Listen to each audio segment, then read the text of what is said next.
Et si une malédiction pouvait devenir le plus beau des cadeaux? Aujourd'hui, découvrez comment une princesse endormie a transformé la vengeance en espoir et comment l'amour véritable peut vaincre même les sorts les plus sombres. Restez jusqu'à la fin pour une leçon qui changera votre regard sur les épreuves de la vie. Il était une fois, dans un royaume baigné de lumière, un roi et une reine dont le cœur languissait d'amour pour un enfant.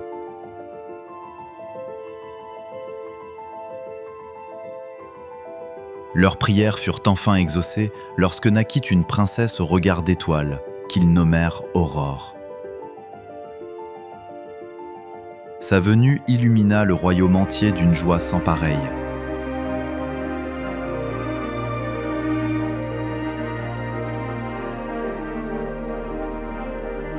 Pour célébrer cette naissance miraculeuse, le roi organisa une cérémonie grandiose et invita toutes les fées du royaume à bénir l'enfant.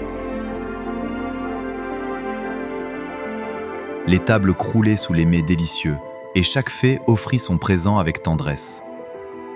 L'une promit à Aurore une beauté rayonnante, l'autre une voix mélodieuse comme le chant des rossignols au printemps.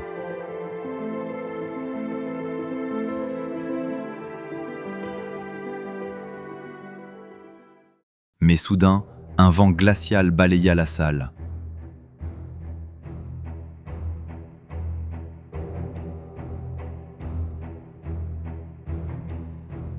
Les portes s'ouvrirent avec fracas. Maléfique, la fée oubliée, apparut drapée de ténèbres et de rancœur, son regard brûlé d'une colère froide. Le roi tenta de s'expliquer, mais elle refusa d'écouter. Blessée dans son orgueil, elle prononça des mots terribles. À 16 ans, Aurore se piquerait le doigt sur le fuseau d'un rouet et cesserait de respirer à jamais. Le silence tomba comme une pierre dans un puits sans fond. Mais une jeune fée, qui n'avait pas encore offert sa bénédiction, s'avança courageusement. Elle ne pouvait défaire le sortilège, mais elle pouvait l'adoucir. Aurore ne mourrait pas, elle s'endormirait seulement, et seul le baiser d'un prince au cœur pur pourrait la réveiller.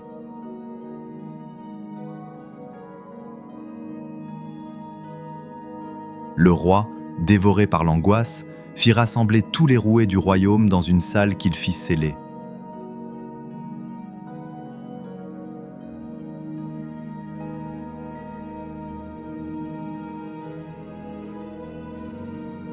Il envoya ses meilleurs chevaliers traquer Maléfique, mais celle-ci demeura introuvable, cachée dans les ombres de son ressentiment. Les années s'écoulèrent comme un fleuve paisible. Aurore grandit, ignorant le danger qui planait sur elle. Elle devint une jeune femme sage et généreuse, aimée de tout son peuple. Sa bonté naturelle touchait chaque personne qu'elle rencontrait. Elle passait ses journées à aider les villageois, à soigner les animaux blessés, à écouter les chagrins des plus humbles.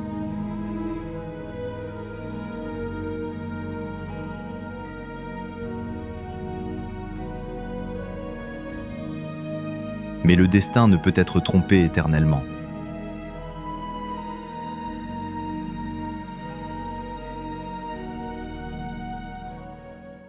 Si cette histoire éveille votre cœur, offrez-lui une petite étoile en likant cette vidéo et rejoignez notre communauté d'amoureux des contes en vous abonnant. Chaque semaine, nous redonnons vie aux plus belles histoires du monde avec une touche de magie moderne.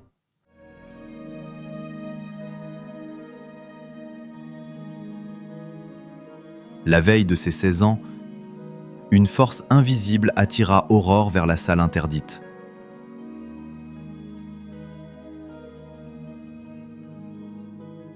Là, parmi la poussière et les toiles d'araignée, un rouet brillait étrangement, comme un piège tendu par le temps lui-même. Ses doigts effleurèrent le fuseau avant même qu'elle ne comprenne ce qu'elle faisait. Le sortilège s'accomplit. Aurore s'effondra dans un sommeil profond comme la nuit.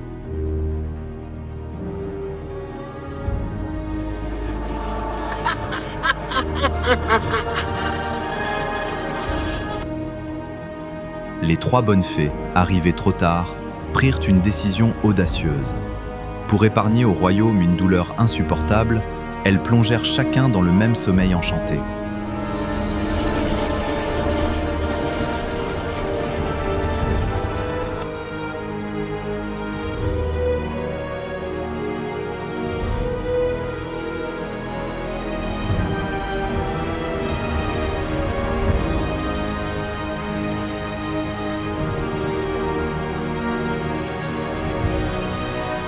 Le château fut bientôt recouvert de ronces et de lierres, et on l'appela la forêt maudite.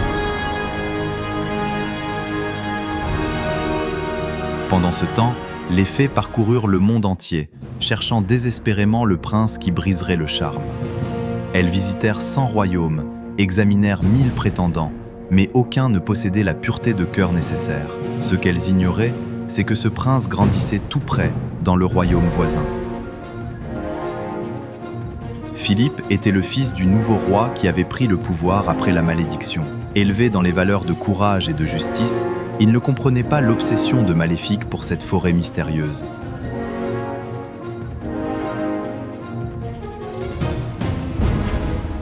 Un jour, il affronta la sorcière dans une bataille mémorable.